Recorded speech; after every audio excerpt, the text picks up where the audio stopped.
Adjectives, Chapter 2. Activo, serio, trabajador. These all refer to one male. Activa, seria, trabajadora. One female. Activos, serios, trabajadores. This could be a combination of one male and any number of females. And it could be two males, three males, etc. And notice that I said one male and any combination of females. It could be one man and one woman, or it could be 5 women and 1 man, 5 million women and 1 man. Anytime there is one male presence, the adjective will become masculine. These adjectives are agreeing in gender and number with the nouns that they are modifying. 2 women, activas, serias, trabajadoras, 2 women or more. So most adjectives are going to be either masculine or feminine, masculine plural, feminine plural. There are other adjectives that have only one form for both masculine and feminine. That means that for singular, we only have y, alegre. Él es alegre, ella es alegre. Inteligente, él es inteligente, ella es inteligente. And then for the plural form, there's only one form. There's no os, as. Okay? So they would be alegres, ellos son alegres, ellas son inteligentes. So for alegre,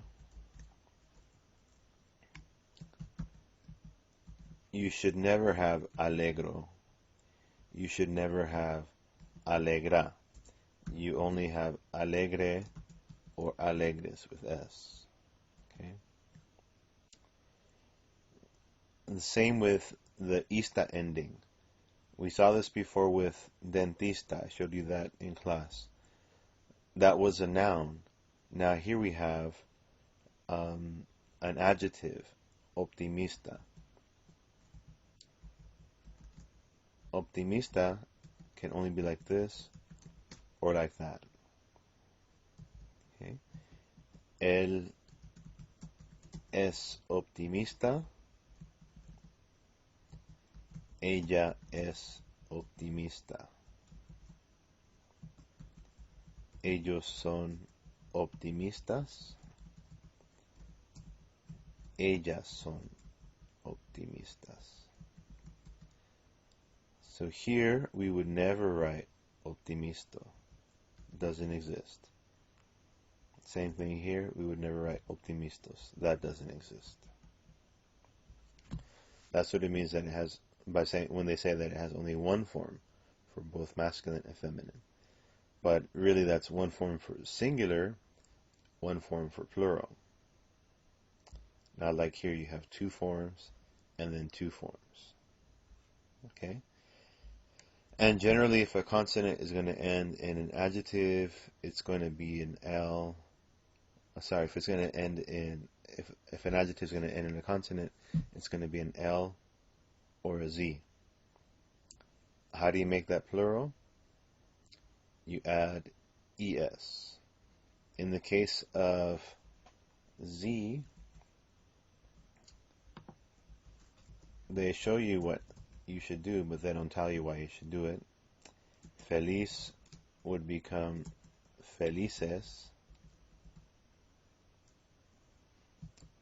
Well, in Spanish, we don't like to have Z-E next to each other, or Z-I, for that matter.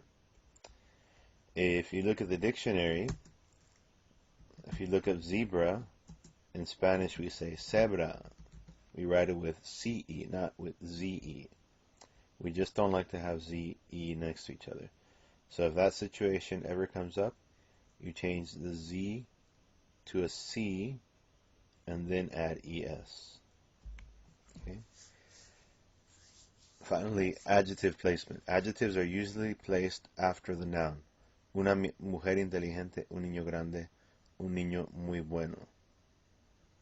Okay. Um, there are some exceptions. And they don't say much about these exceptions.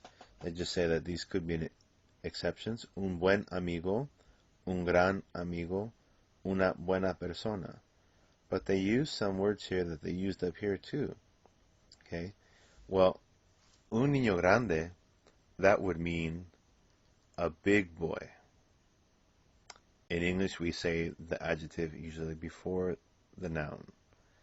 In Spanish, it's usually after the noun. Un niño grande is a big boy. Un niño muy bueno, he is a very good boy. We're talking about his conduct. A buen amigo is a good friend. This doesn't mean that he never gets into trouble. Un niño bueno is someone who never gets into trouble. Un buen amigo, the way that he expresses his friendship shows that he's very keen on remaining friends with you. Un gran amigo versus un niño grande. Un niño grande, again, that's a big boy. Un gran amigo is not a big friend. Before a noun, that means a great friend. Okay. And una buena persona, that's maybe a good person to be around. Okay. You feel like they're a nice person, whereas una